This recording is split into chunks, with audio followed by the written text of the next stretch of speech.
Hello friends, I am Bharti Sharma, Assistant Professor in Biani Girls B.Ed College. Welcome to all of you on behalf of Guru KPU. My today's topic is constructivism. First question is occur that what is constructivism? सबसे पहले मैं इस topic को clear करने से पहले ये बताना चाहूँगी कि कंस्ट्रक्टिविज्म क्या है, कहाँ से ये उत्पन्न हुआ, क्यों हम इसे पढ़ें और इसका हमारे क्लासरूम में क्या बेनिफिट है।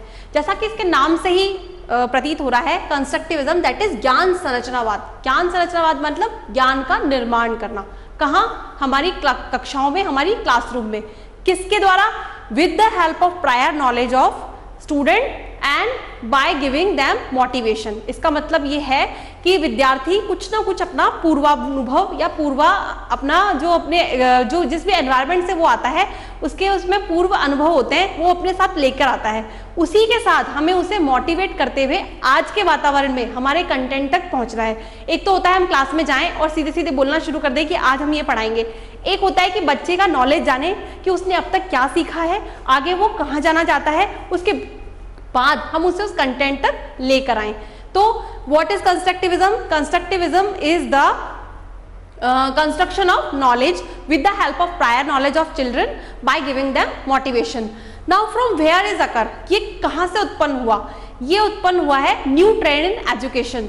जैसे कि हम जानते हैं कि हमारी ये जो है एक नया वर्ड है, it is occur by the paradigm shifting. Now what is paradigm shifting? Paradigm shifting यानी कि जब कभी हमारे विचारों में बदलाव आता है या हम पुरानी सोच से नई सोच पर जाते हैं तो हम इसे पैराडाइम शिफ्टिंग कहते हैं। अब हमारी सोच में बदलाव कैसे आया? जैसे कि हम देखते हैं कि पहले की कक्षाओं में गुरुकुल हुआ करते थे, जहां गुरुजी होते थे और प्रवचन देते थे या कोई अपनी बात बताते थे और विद्यार्थी उसे लर्न कर लेता था।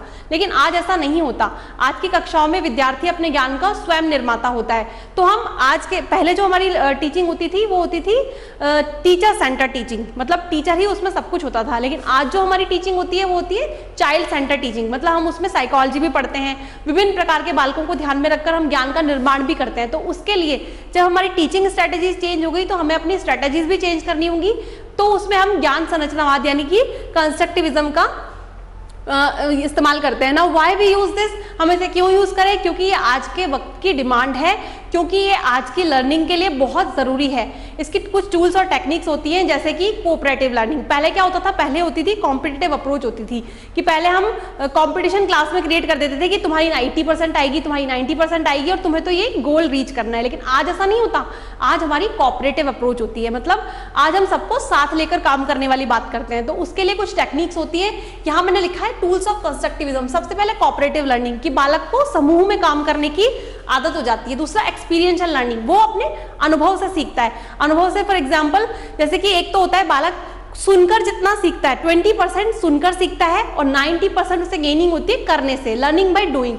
तो एक्सपीरियंशियल लर्निंग इसका एक टूल होगा। एक होता है कॉन्सेप्ट मैपिंग कि बालक का कॉन्सेप्ट क्रिएट किया जाए। एक टीचर सीधे सीधे उसको मटेरियल अवेलेबल करवाने की जगह कॉन्सेप्ट मैपिंग के द्वारा हम उसका ज्ञान बढ़ाएं। दूसरा होता है ई लर्निंग, जैसा वो आज हमारा इंटरनेट है, हमारी बहुत सारी वेबसाइट्स हैं, उसके द्वारा भी बालक अपने ज्ञान का निर्माण करता है। तो ये सारी टूल्स और टेक्निक्स कंस्ट्रक्टिविज्म की होती है। इन्हीं टेक्निक को हमें अपने पाठ्यक्रम में शामिल करना चाहिए और उसे रुचिपूर्ण बनाना चाहिए। तो इसीलिए ध्यान रखना चाहिए कि आजकल की जो नॉलेज है उसको ध्यान में रखते हुए कंस्ट्रक्टिविज्म का यूज करते हुए हम अपने ज्ञान का निर्माण करें और अपनी कक्षाओं को बेहतर आयाम दें।